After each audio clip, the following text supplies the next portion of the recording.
अस्सलाम वालेकुम। मैं आजकल के नौजवान लड़के लड़कियों से एक बात करना चाहती हूँ। आपने आजकल एक कॉन्सेप्ट बहुत ज़्यादा इवॉल्व होते हुए देखा होगा कि जितने भी एक्टर्स हैं या एक्ट्रेसेस हैं उनकी डिवोर्स होती है, देन दे कम दे से कि ओके नहीं होता, छोड़ देना चाहिए। दोबारा जब वो शादी करते हैं तो उसको वो ग्लैमराइज्ड चीज़ बनाकर पेश करते हैं।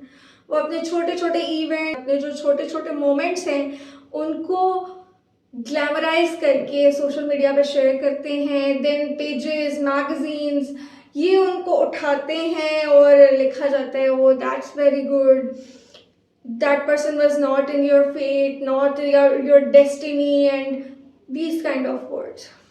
मैं एक सवाल पूछना चाहती हूँ, अगर कोई आपके नसीब में नहीं है तो आपकी ज़िंदगी में आया ही क्यों है? डेफिनेटली वो आपके अगर नसीब में है तो ही आपकी ज़िंदगी में आया है ना। और फिर उसके आपकी ज़िंदगी में आने के बाद उसके रवैये में या आपके रवैये में जो तब्दीलियाँ आई हैं वो मुस्बत हों या मनफी हों, दोनों का जो मकसद होता है वो बेसिकली ज़िंदगी को एक साथ मिलकर गुजारने का होता है।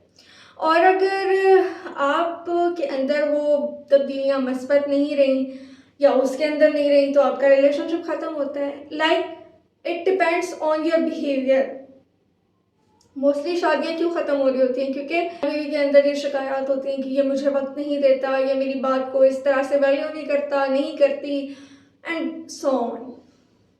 तो जब क्या आप दूसरी शादी करते हैं तो क्या आप मुख्तलिफ इंसान बन जाते हैं? आप वही इंसान रहते हैं। हाँ, दूसरे इंसान का रवैया डिफरेंट हो सकता है लेकिन उसमें भी आपके रवैये का बहुत बड़ा असर है। सारी बातों को करने का एक मकसद है और वो ये है कि आपको जो टीवी पे लोग नज़र आते हैं, सोशल मीडिया पे लोग नज़र आते हैं, ये वो औरतें हैं जो सोसाइटी का एक बहुत छोटा सा पोर्शन है। ये होल सोसाइटी नहीं है। इन औरतों को तो शादी की ज़रूरत भी नहीं पड़ती। बहुत सियों को इनके सोशल और सोशो इकोनॉमिक सर्कमस्टेंसेस आप लोगों जैसे नहीं है, हम लोगों जैसे नहीं है। हम लोगों जैसे जो मिडिल क्लास लोग हैं, हमारी ज़िंदगियां, हमारा सोशल सर्कल, हमारा सब कुछ वो बहुत डिफरेंट है। ये एक छोटा सा तबका है और उनका इन्फ्लुएंस ज़्यादा है क्योंकि वो मीडिया पे ज़्यादा दिखते हैं। लेकिन उसका कतई ये मकसद नहीं है कि आप इन औरतों को या इन आदमियों को देख के अपनी ज़िंदगियां ख़राब करना शुरू कर दें, आप अपनी शादियों को ख़त्म करना शुरू कर दें। प्रॉब्लम्स हर मैरिज में होते हैं और उन प्रॉब्लम्स को सॉर्ट आउट करने के बहुत से तरीके हैं। मसला सिर्फ ये है कि आपको ज़हनी तौर पे ख़ुद को तैयार करना होता है कि आपने अपने प्रॉब्लम्स को सॉल्व करना है, कोशिश करनी है। आप जब ये तय कर लेते कि नहीं ये प्रॉब्लम तो सॉल्व ही नहीं हो सकता, ये बंदा तो ठीक ही नहीं हो सकता, गिव अप कर देना, ये आपका सबसे बड़ा फॉल्ट होता है। क्या गारंटी है कि आप जो दूसरी शादी करेंगे या करेंगी वो कामयाब हो जाएगी?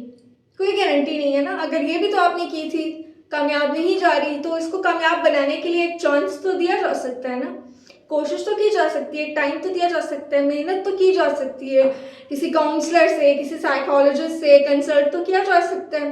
So why not.